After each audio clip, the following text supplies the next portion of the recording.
Sidang Dewan yang kami hormati, sesuai dengan hasil keputusan rapat konsultasi pengganti rapat Badan Musyawarah DPR RI antara pimpinan DPR dan pimpinan fraksi-fraksi tanggal 3 Juni 2026.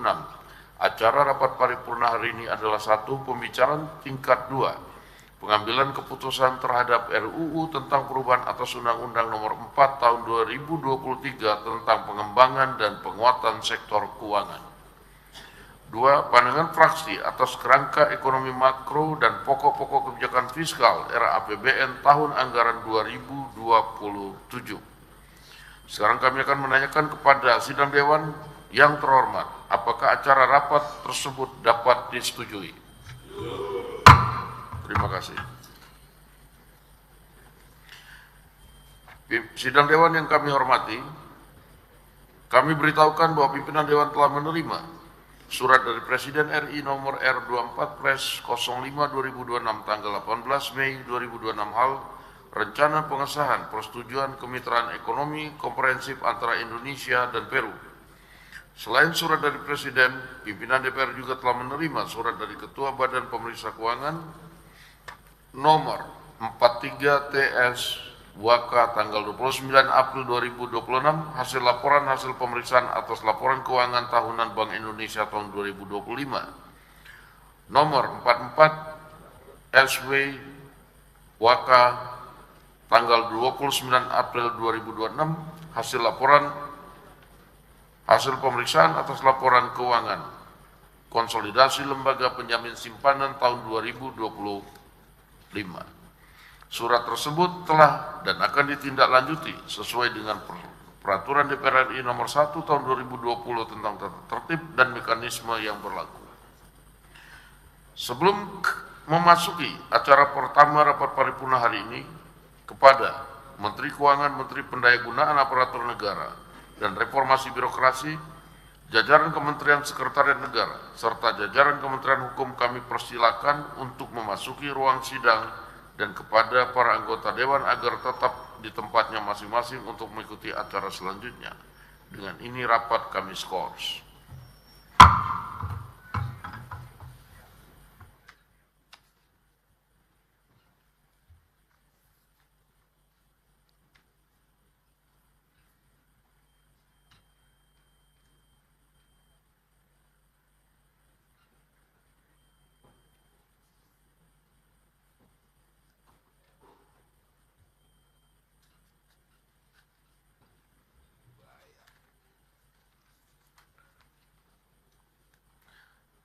Hadirin yang kami muliakan, dengan ini skors rapat kami cabut. Rapat paripurna Dewan kita lanjutkan kembali. Yang terhormat Menteri Keuangan RI, yang terhormat Menteri Pan-RB RI, yang terhormat jajaran Kementerian Sekretariat Negara RI dan jajaran Kementerian Hukum RI, yang terhormat para anggota Dewan hadirin yang kami muliakan. Marilah kita memasuki acara pertama rapat paripurna Dewan hari ini, yaitu pembicaraan tingkat 2 atau pengambilan keputusan terhadap RUU tentang perubahan atas Undang-Undang Nomor 4 Tahun 2023 tentang pengembangan dan penguatan sektor keuangan. Berkenan dengan hal tersebut, kami persilakan kepada pimpinan Komisi 11 DPR RI yang terhormat, Saudara Muhammad Hekal, untuk menyampaikan laporannya. Waktu kami persilakan.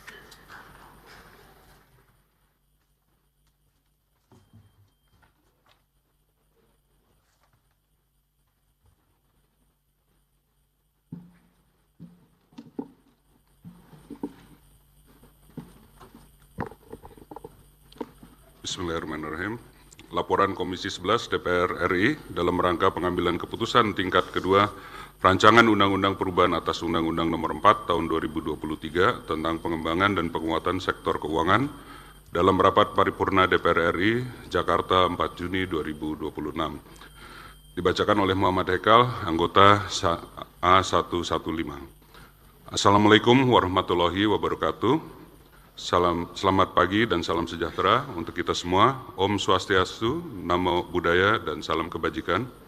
Yang terhormat pimpinan Dewan Perwakilan Rakyat Republik Indonesia, rekan-rekan anggota Dewan Perwakilan Rakyat Republik Indonesia, Menteri Keuangan, Republik Indonesia, Menteri Sekretaris Negara Republik Indonesia atau yang mewakili, Menteri Pendayagunaan Aparatur Negara dan Reformasi Birokrasi RI atau yang mewakili, serta Menteri Hukum RI atau yang mewakili. Hadirin yang kami hormati, pertama-tama marilah kita panjatkan puji syukur kehadirat Allah Subhanahu wa Ta'ala yang telah melimpahkan rahmat dan karunia-Nya kepada kita semua, sehingga pada hari ini kita dapat bertemu dan hadir dalam rapat paripurna DPR RI dalam keadaan sehat walafiat. Agenda rapat paripurna DPR RI pada hari ini salah satunya untuk melaksanakan pengambilan keputusan tingkat 2 atas pengesahan rancangan undang-undang terhadap perubahan atas Undang-Undang Nomor 4 Tahun 2023 tentang pengembangan dan penguatan sektor keuangan yang selanjutnya disebut RUU Perubahan P2SK. Perkenankan saya mewakili pimpinan dan anggota Komisi 11 DPR RI menyampaikan laporan hasil pembahasan tingkat 1 atas RUU P2SK tersebut. Sidang Dewan yang saya hormati, Komisi 11 DPR RI menginisiasi RUU Perubahan Undang-Undang P2SK sebagai langkah strategis dalam merespon adanya pengujian terhadap Undang-Undang Nomor 4 Tahun 2023 tentang pengembangan dan penguatan sektor keuangan, yakni sebagai tindak lanjut putusan Mahkamah Konstitusi Nomor 59 PUU 21 2023 terkait kewenangan tindak pidana di sektor jasa keuangan dan putusan Mahkamah Konstitusi Nomor 85 PUU 22 2024 terkait penetapan rencana kerja dan anggaran tahunan lembaga penjamin simpanan. Selain menindaklanjuti putusan Mahkamah Konstitusi tersebut, adanya kebutuhan hukum untuk mengoptimalkan peran sektor keuangan melatar belakangi pembentukan RUU Perubahan Undang-Undang P2SK. Komisi 11 DPR RI mulai membahas RUU Perubahan Undang-Undang P2SK pada tanggal 4 Februari 2026 dengan melaksanakan rapat kerja bersama perwakilan pemerintah yang terdiri dari Menteri Keuangan, Menteri Sekretariat Negara, Menteri Pendayagunaan Aparatur Negara dan Reformasi Birokrasi, dan Menteri Hukum. Rapat kerja Komisi 11 DPR RI tersebut menugaskan Panja RUU Perubahan Undang-Undang P2SK untuk melaksanakan rangkaian pembahasan Pembahasan pada tingkat Panja RUU Perubahan P2SK dimulai sejak 31 Maret 2026. Rangkaian pembahasan dalam rapat Panja dilaksanakan pada tanggal 1 sampai 2 April 2026, 6 sampai 7 April 2026, 2 sampai 3 Juni 2026. Adapun tim perumus dan tim sinkronisasi bekerja secara simultan pada tanggal 2 dan 3 Juni 2026 dan telah melaporkan hasil kerjanya dalam rapat Panja pada tanggal 3 Juni 2026. Dalam rangka memenuhi meaningful participation dalam proses penyusunan dan pembahasan, Panja RUU tentang perubahan Undang-Undang P2SK juga telah mengagendakan RDPU dengan berbagai pemangku kepentingan dan akademisi dari berbagai perguruan tinggi guna mendapatkan masukan dan pengayaan terhadap materi penguatan RUU. Panja RUU mendapatkan masukan berharga dari berbagai pihak, antara lain BI, OJK, LPS, Himbara, Perbanas, Perbarindo, Asbanda, Asbisindo, Himbara, Asosiasi Fintech Pendanaan Bersama Indonesia, Asosiasi Fintech Syariah Indonesia, Asosiasi Blockchain Indonesia, PT Rekeningku.com, dan PT Asuransi AC Indonesia. Adapun akademisi yang turut memberikan pandangan dalam proses penyusunan dan pembahasan RUU berasal dari berbagai perguruan tinggi seperti UI, UGM, dan UNS. Panja RUU Perubahan P2SK mendapat masukan dan insight yang berharga dari proses meaningful participation bagi penyempurnaan materi pengaturan RUU. Sidang Dewan yang terhormat, Panja RUU Perubahan P2SK kemudian melakukan pembahasan terhadap daftar inventaris masalah yang disampaikan oleh pemerintah sejumlah 1.212 DIM, terdiri dari 805 DIM batang tubuh dan 407 DIM penjelasan termasuk terhadap beberapa topik baru yang berkembang dalam pembahasan Panja. Dari total 1.212 DIM tersebut, terdapat 485 DIM tetap pada batang tubuh dan 224 DIM pada penjelasan, 167 DIM perubahan redaksional pada batang tubuh dan 79 DIM pada penjelasan, 31 DIM perubahan substansi pada batang tubuh dan 11 DIM pada penjelasan, 76 DIM penambahan substansi pada batang tubuh dan 60 DIM pada penjelasan, dan 46 DIM pada batang tubuh dan 33 DIM pada penjelasan dihapus. Panja RUU Perubahan P2SK kemudian melakukan pencermatan dan penelahan terhadap seluruh DIM serta melakukan pendalaman terhadap isu topik yang berkembang secara dinamis dalam proses pembahasan Panja RUU. Panja RUU kemudian memberikan penugasan kepada Timus dan tim SIN untuk melakukan perumusan sinkronisasi materi muatan RUU perubahan P2SK secara menyeluruh. Berdasarkan hasil kerja tim perumus dan tim sinkronisasi telah tersusun draft RUU perubahan Undang-Undang P2SK yang terdiri dari 2 pasal Romawi dan 105 angka perubahan dan mengubah 9 undang-undang sektor keuangan.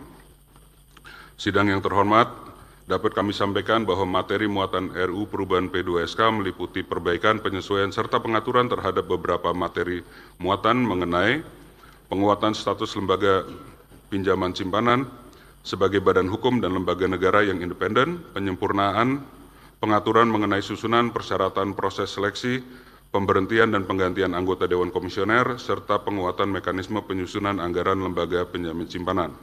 B. Penambahan tugas otoritas jasa keuangan untuk melakukan pengawasan dan pengaturan terhadap kegiatan di sektor pasar modal, keuangan derivatif, bursa karbon, dan bursa mineral dan komoditas strategis, termasuk kegiatan pengelolaan dana publik lainnya.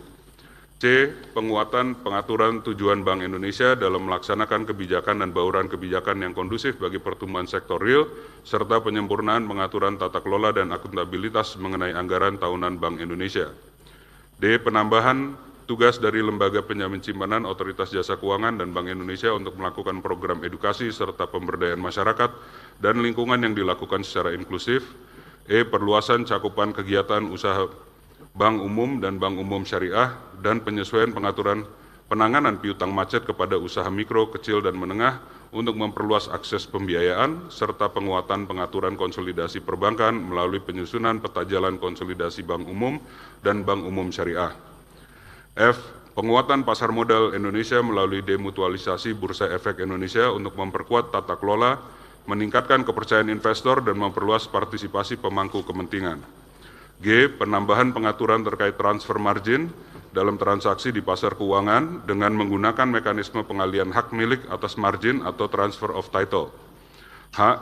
Penguatan industri aset kripto yang diharapkan dapat meningkatkan daya tarik dan daya saing aset kripto sehingga dapat berkontribusi secara signifikan terhadap perekonomian nasional. I. Perubahan konsep mekanisme program penjamin polis sehingga lembaga penjamin simpanan sebagai penyelenggara program penjamin polis memiliki pilihan untuk menyelamatkan atau tidak menyelamatkan perusahaan asuransi dan perusahaan asuransi syariah yang ditetapkan Otoritas Jasa Keuangan sebagai perusahaan asuransi dan perusahaan asuransi syariah dalam resolusi. J. Penyempurnaan pengaturan mengenai dana pertanggung wajib kecelakaan lalu lintas untuk memberikan perlindungan yang lebih optimal kepada masyarakat khususnya yang menjadi korban kecelakaan lalu lintas, termasuk pertanggungan atas kecelakaan tunggal namun dengan tetap menghindari moral hazard. K. Penyempurnaan pengaturan penyelidikan dan penyidikan di sektor jasa keuangan serta mekanisme keadilan restoratif yang diselaraskan dengan pengaturan dalam Kitab Undang-Undang Hukum Acara Pidana. L.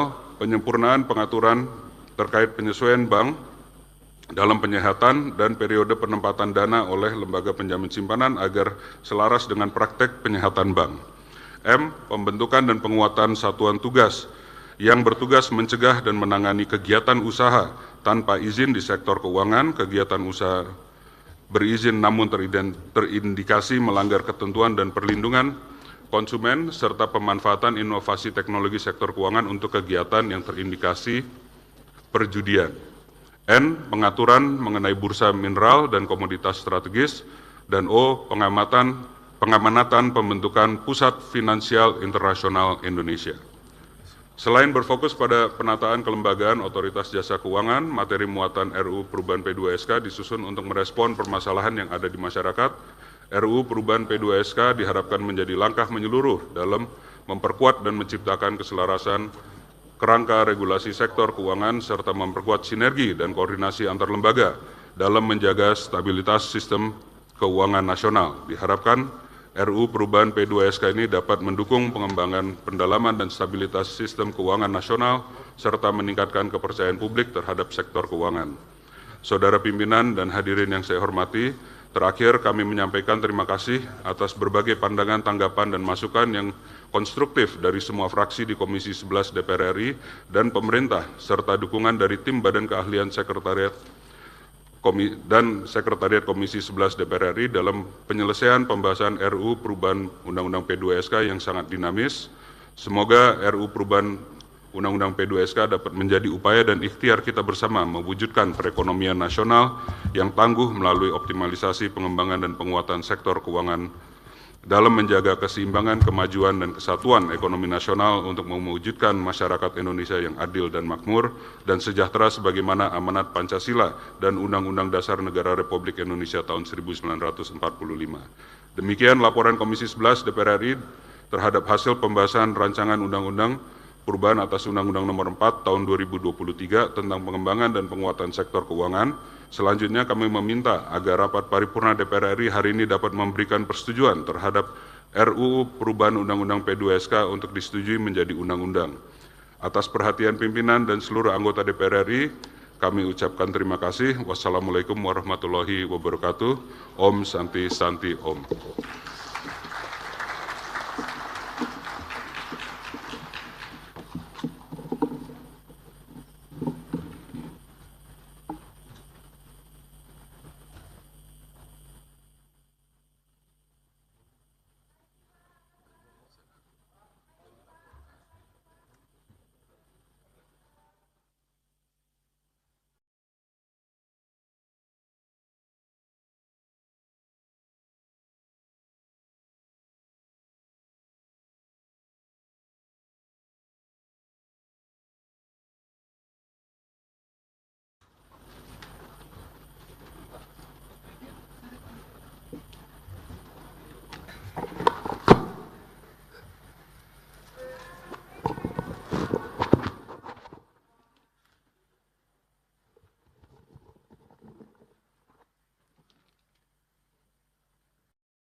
Terima kasih kami sampaikan kepada pimpinan Komisi 11 DPR RI yang telah menyampaikan laporan hasil pembahasan rancangan undang-undang tersebut. Kami minta persetujuan fraksi-fraksi terhadap rancangan undang-undang tentang perubahan atas Undang-Undang Nomor 4 Tahun 2023 tentang pengembangan dan penguatan sektor keuangan apakah dapat disetujui untuk disahkan menjadi undang-undang. Terima kasih. Sidang Dewan yang terhormat, berikut kami akan menanyakan sekali lagi kepada seluruh anggota, apakah rancangan undang-undang tentang perubahan atas Undang-Undang Nomor 4 Tahun 2023 tentang pengembangan dan penguatan sektor keuangan dapat disetujui untuk disahkan menjadi undang-undang? Terima kasih. Selanjutnya kami mempersilakan kepada yang terhormat Menteri Keuangan Republik Indonesia untuk menyampaikan pendapat akhir mewakili Presiden. Waktu kami persilakan.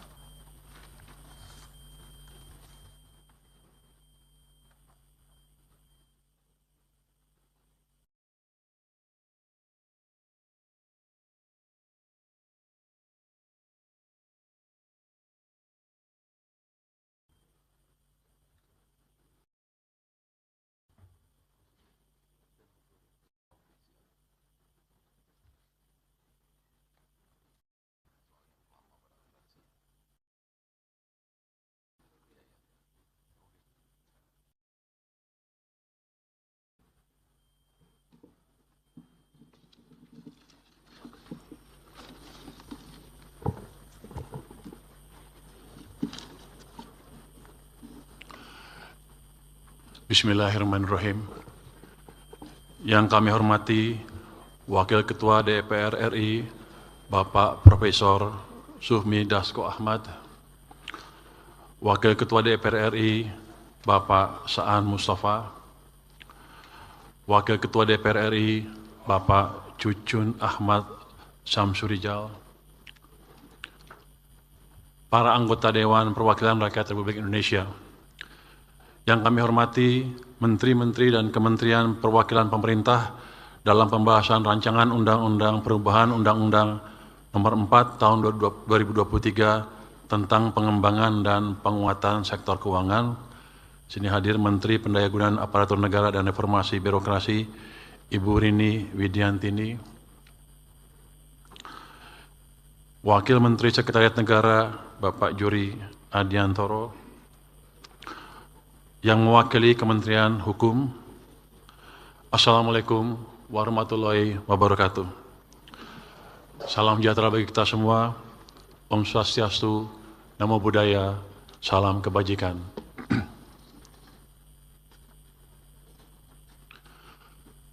Puji syukur kehadirat Allah Subhanahu wa Ta'ala yang telah memberikan karunia kesehatan sehingga kita dapat mengikuti rapat paripurna DPR RI pagi ini.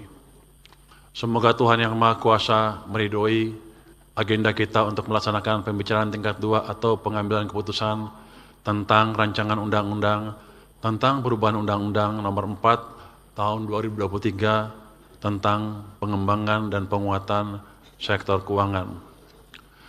Atas nama pemerintah, perkenankanlah kami menyampaikan ucapan terima kasih dan apresiasi yang sebesar-besarnya kepada seluruh anggota DPR RI. Khususnya Ketua, Wakil Ketua, dan anggota Komisi 11 yang telah menginisiasi RUU ini serta bekerja bersama pemerintah secara sinergis dalam proses pembahasannya. Yang kami hormati Ketua, para Wakil Ketua, dan para anggota DPR RI, dinamika perekonomian dan politik global masih penuh ketidakpastian. Konflik geopolitik berpotensi mengganggu rantai pasok dan menyebabkan lonjakan harga energi. Meski menghadapi ketidakpastian global, Indonesia berhasil mempertahankan kinerja ekonomi. Pertumbuhan ekonomi pada kuartal pertama tahun ini tetap di atas rata-rata G20 dan ASEAN. Indikator ekonomi juga menunjukkan tren positif dan inflasi tetap stabil. Pemerintah berkomitmen untuk mencapai pertumbuhan ekonomi yang lebih tinggi dan berkelanjutan. Oleh karena itu, ekonomi Indonesia membutuhkan terobosan di berbagai sektor, termasuk sektor keuangan yang kokoh dan sehat. Sektor keuangan ibarat jaringan saraf mesin pertumbuhan yang mampu mengalirkan pembiayaan ke sektor produktif. Di saat yang sama, mengelola sektor keuangan berbasis prinsip kehati-hatian, stabilitas sistem keuangan, dan pendalaman pasar, serta penguatan inklusi keuangan menjadi krusial. Untuk itu, reformasi sektor keuangan yang telah dirintis oleh Undang-Undang P2SK perlu diakselerasi untuk mewujudkan cita-cita pembangunan Indonesia. Yang kami hormati Ketua, para Wakil Ketua, dan para anggota DPR RI. Penyusunan RUU Perubahan Undang-Undang P2SK merupakan langkah strategis dalam memperkuat dan menciptakan keselarasan kerangka regulasi sektor keuangan serta memperkuat sinergi dan koordinasi antar lembaga dalam menjaga stabilitas sistem keuangan nasional. Selain itu, RUU ini merupakan tindak lanjut putusan Mahkamah Konstitusi dan sesuai dengan kebutuhan hukum masyarakat. Terdapat 2 putusan Mahkamah Konstitusi yang harus ditindaklanjuti oleh pembentuk undang-undang guna melakukan perbaikan dan sinkronisasi dengan materi muatan lainnya di dalam Undang-Undang P2SK, yakni putusan Mahkamah Konstitusi nomor 59 PUU 21 2023 terkait kewenangan penyidik Otoritas Jasa Keuangan dalam melakukan penyidikan terhadap tindak pidana di sektor keuangan dan putusan Mahkamah Konstitusi nomor 85 PUU 22 2024 terkait penetapan rencana kerja dan anggaran tahunan lembaga penjamin simpanan. Pemerintah bersama otoritas sektor keuangan yaitu Bank Indonesia, OJK, LPS, dan pemangku kepentingan terkait telah melakukan pembahasan terhadap konsep RUU Perubahan Undang-Undang P2SK usulan DPR, serta telah melaksanakan partisipasi publik yang melibatkan asosiasi, industri, akademisi, dan masyarakat. Dalam proses perumusannya, pemerintah dan DPR melakukan diskusi yang intensif dan konstruktif, serta menyepakati berbagai penyempurnaan untuk memperkuat substansi aturan dan memastikan kesesuaian dengan kebutuhan sektor keuangan nasional. Pemerintah juga menghargai pandangan mini fraksi yang disampaikan dalam rapat kerja tanggal 3 Juni 2026. Pengaturan pada RUU ini mencakup 17 topik, yaitu 1. Kelembagaan LPS, 2. Kelembagaan OJK, 3. Kelembagaan BI, 4. Evaluasi kinerja LPS, OJK, dan Bank Indonesia oleh DPR, 5. Perluasan cakupan usaha bank dan perbankan syariah, 6. Demutualisasi bursa efek di pasar modal, 7. Transfer margin dalam transaksi di pasar keuangan, 8. Surat utang dan antara, 9. Perusahaan asuransi dan asuransi syariah dalam resolusi, 10. Dana pertanggung wajib kecelakaan lalu lintas, 11. Bursa mineral dan komoditas strategis, 12. Aset kripto, 13. Satuan Tugas Pencegahan Penanganan Pinjaman Daring dan Perjudian Daring, 14. Pusat Finansial Internasional Indonesia, 15. Penanganan piutang macet kepada UMKM, 16. Penyelidikan dan penyidikan di sektor jasa keuangan serta mekanisme keadilan restoratif, dan yang ke-17, bank dalam penyihatan. Ke-17 topik tersebut sangat penting untuk mendorong pertumbuhan ekonomi nasional yang inklusif sebagaimana arahan Bapak Presiden Prabowo Subianto dalam Asta Cita melalui sektor keuangan yang berdaya saing internasional, stabil, dan memiliki tata kelola yang baik. Yang kami hormati, Ketua, para Wakil Ketua, dan para anggota Dewan Perwakilan Rakyat Republik Indonesia. Sebelum menutup pendapat akhir pemerintah, izinkan kami untuk menyampaikan harapan agar rancangan undang-undang tentang perubahan undang-undang pengembangan dan penguatan sektor keuangan ini dapat disetujui pada pembicaraan tingkat 2 dalam rapat paripurna hari ini. Ini sudah disetujui ya Pak ya? Terima kasih Pak, terima kasih para anggota. Sekali lagi, pemerintah mengucapkan terima kasih atas dukungan dari segenap pimpinan DPR RI serta pimpinan dan anggota Komisi 11, seluruh fraksi DPR RI, panja RUU, asosiasi, akademisi, dan seluruh elemen masyarakat yang telah berkontribusi dalam proses penyusunan dan pembahasan RUU perubahan Undang-Undang P2SK ini. Semoga Allah Subhanahu wa Ta'ala senantiasa melindungi, memberkahi, serta memberikan rahmat dan hidayahnya kepada kita semua, sehingga kita dapat melaksanakan tugas dan amanah dari seluruh rakyat Indonesia dengan sebaik-baiknya dalam membangun negara kesatuan Republik Indonesia yang kita cintai. Amin. Wassalamualaikum warahmatullahi wabarakatuh.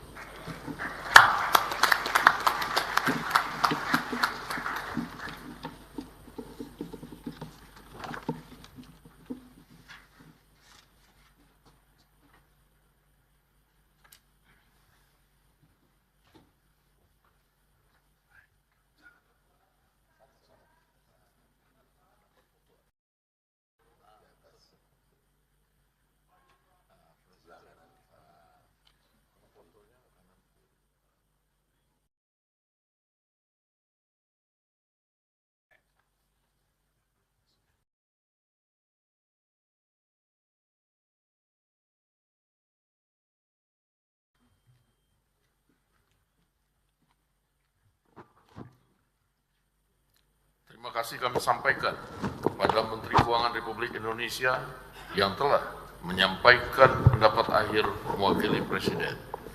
Sekarang kami akan menanyakan kembali kepada seluruh peserta sidang yang terhormat, apakah rancangan undang-undang tentang perubahan atas Undang-Undang Nomor 4 Tahun 2023 tentang pengembangan dan penguatan sektor keuangan dapat disetujui untuk disahkan menjadi undang-undang?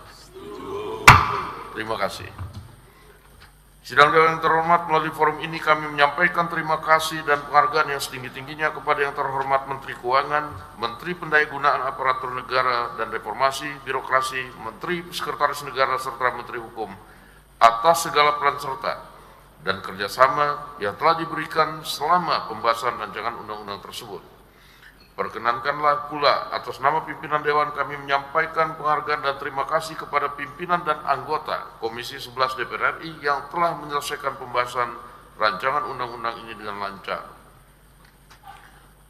Dan kami juga mengucapkan terima kasih kepada berbagai pihak yang telah memberikan pendapat dan saran sehingga undang-undang ini dapat diselesaikan dengan baik. Dan selanjutnya kepada Menteri Pendayagunaan Aparatur Negara, Reformasi Birokrasi, jajaran Kementerian Sekretariat Negara, serta jajaran Kementerian Hukum kami mempersilakan saudara-saudara untuk meninggalkan ruang sidang. Kepada Menteri Perencanaan Pembangunan Nasional beserta jajaran kami persilakan untuk memasuki ruang sidang, dan kepada Menteri Keuangan serta para anggota Dewan diminta agar tetap di tempat masing-masing untuk mengikuti acara selanjutnya, dan dengan ini rapat kami skors.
Yang terhormat para anggota Dewan, hadirin yang kami muliakan.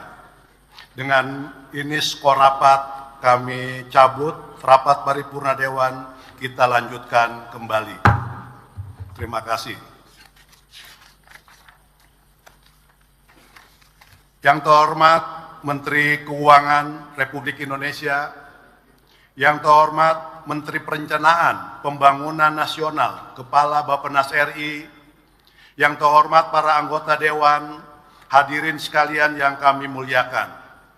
Marilah kita memasuki acara terakhir rapat paripurna Dewan hari ini, yaitu pandangan praksi-praksi atas kerangka ekonomi makro dan pokok-pokok kebijakan fiskal RAPBN tahun anggaran 2027.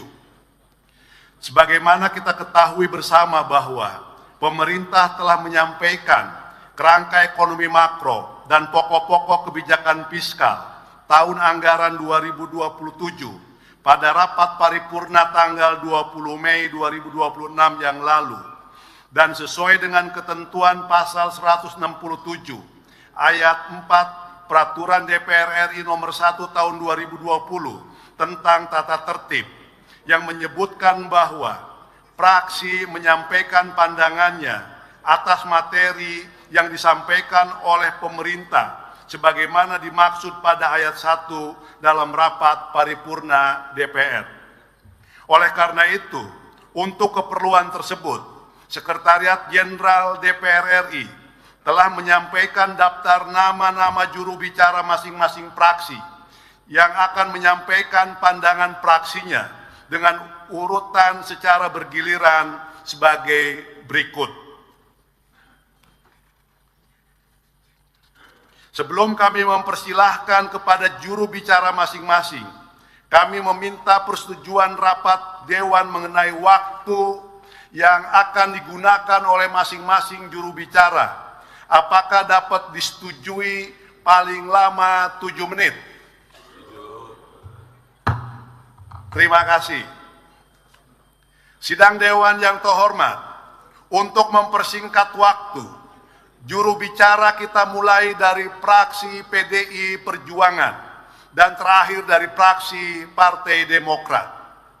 Kami persilahkan juru bicara pertama dari fraksi PDI Perjuangan yang terhormat Saudara Dr. Insinyur Haris Turino STM SH MSI MA, nomor anggota A208 untuk menyampaikan pandangan fraksinya.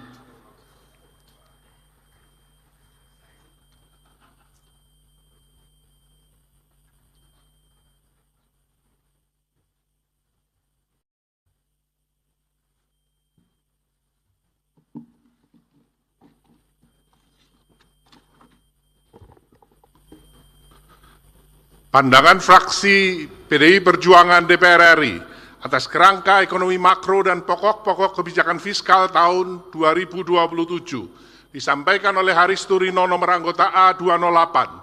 Assalamualaikum warahmatullahi wabarakatuh. Salam sejahtera bagi kita semua. Om Swastiastu, Namo Buddhaya, salam kebajikan. Merdeka! Yang terhormat Ketua dan Wakil Ketua DPR RI, yang terhormat para anggota Dewan, yang terhormat Menteri Keuangan, Menteri PPN, Kepala Bappenas yang mewakili pemerintah beserta jajarannya. Hadirin yang kami muliakan, puji syukur kehadirat Tuhan Yang Maha Esa yang telah memberikan rahmat-Nya kepada kita semua, sehingga kita dapat melaksanakan tugas konstitusional DPR RI pada hari ini.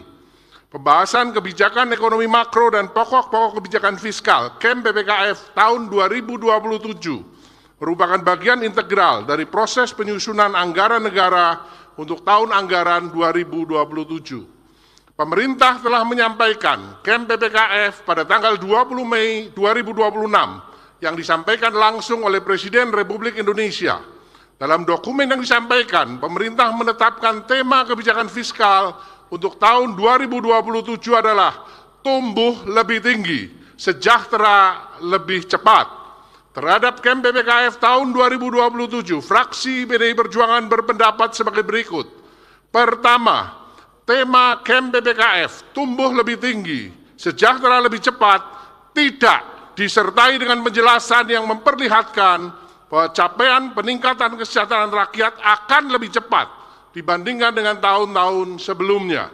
Kedua, pemerintah dalam merancang pertumbuhan ekonomi pada tahun 2027 perlu memastikan hal-hal sebagai berikut. 1. Target pertumbuhan ekonomi 5,8 sampai 6,5% harus disertai peta jalan peningkatan pendapatan rakyat, penciptaan lapangan kerja, penguatan daya saing, dan pembangunan daerah yang inklusif.